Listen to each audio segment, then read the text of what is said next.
Kids Empower. And a lot of this may be your first communication with me at Kids Empower, but truthfully there's a tremendous amount of information here as I try to help you raise your child or raise your children. And one of the most common questions we get is my child going to be successful? Or is my child going to be happy? Is my child going to be a leader? Well, these questions are all answered with one thing, and confidence is the key, we found. I've worked with thousands and thousands of children over the last 40 years. And one of the main things I find, whether your child's being bullied or whether your child needs better grades or whether you just want your child to be in shape, the first thing you can help with as a parent or a guardian is confidence.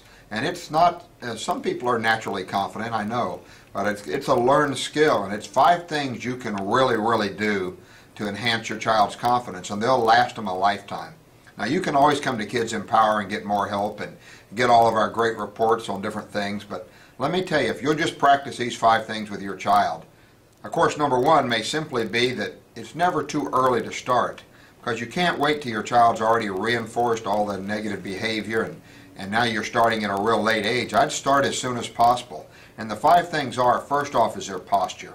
Because we really know that this confidence is something you feel and something that you notice when you look at a child. You can tell if a child's confident or shy or introverted, but shyness is okay to a certain point, but it's very difficult to be as successful as you can in life if you can't control your shyness. It's okay to feel shy, but you can't act shy, especially when it comes to peer pressure or people trying to get you to things you shouldn't do, or maybe even to feel confident about yourself. So shyness is okay, and it's a trait many of us have. I find myself being shy sometimes. But truthfully, you got to start off with their posture. If you can always encourage your child to stand up straight, doesn't matter if they're sitting, squatting down, or standing or running. Concentrate on their posture and be sure to remind them of good posture. Tell the child to stand up straight and tall like a superhero. Use any verbal cues you can to get your child's posture correct, because posture is one of the first indications of how a person feels and how a child feels. So if we can work on that first, and it's something you do at home, and you demonstrate your posture, and that's what a child does also. You need to look at yourself in the mirror and see, am I standing up straight and tall? And if you are, remind yourself, yes, you're doing a good job. And if you're not, every time you pass the mirror, look and see if you can straighten yourself up. Also, watch your children. We're not going to yell at them, we're just going to remind them when they have great posture. We're going to remind them over and over again, and number 1 is posture. Number 2 is they have to be willing to smile or laugh out loud, because we know that confident people have the ability to enjoy themselves. So simply, your child should be able to smile, they should be able to laugh, they should find things humorous. So you want to put them in an environment where they're constantly enjoying themselves. This is one of the keys to confidence, is enjoyment. So they have to smile when they're talking to people. They have to be friendly. It's very important that your child first have great posture, also have the ability to smile or laugh. The next one may be something that most parents don't practice with their child, but children have to be able to project their voice, because confident people can speak to each other. Because communications is one of the keys to confidence. So maybe first you start with a child and you say, sometimes you have to talk low like this.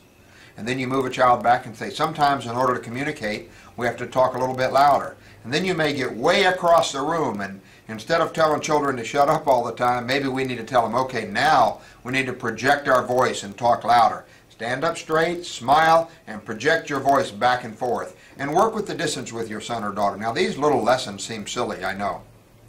But truthfully, they're not. And it'll change your child's life when they know, hey, they can talk too. They have something to say too. And when they talk, listen to them. These are the keys to confidence, is how you react. So stand up tall, let them stand with great posture, smile and laugh, and also when they're far away, they have to be able to project.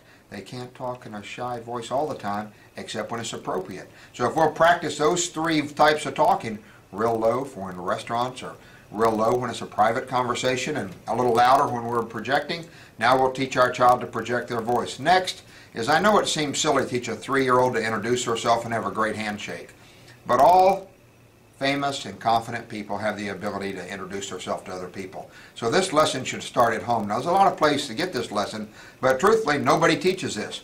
A good firm handshake is web to web. And practice with your child. Have them introduce themselves back and forth. You, hi, my name is Bill. How are you today?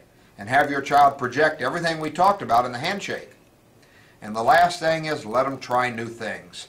because truthfully, you really get confidence in yourself when you discover, hey, I can do these things. I can accomplish things. So don't protect them all the time. If they want to bounce on the trampoline, just make sure they're safe. If they want to ride their bicycle, just make sure they're safe. But let them try new things. Matter of fact, encourage them.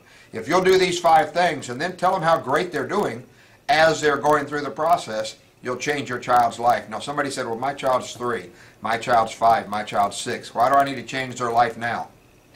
Simply put, when your child gets to the 1st grade, matter of fact, when they get to kindergarten, there's going to be a leader, followers, and loners. Those 3 groups are apparent in every age group. When your child changes to grammar school or high school or even college, when they get to college, there's going to be a leader, a follower, and some loners. Which one do you want your child to be? I think confidence is the key. Be sure to refer to Kids Empower for any problem you have with your children, and I'm sure our reports will help you. I look forward to communicating with you in the future. If you need to call me, just go to our website and contact me. This is Master Clark from Kids Empower.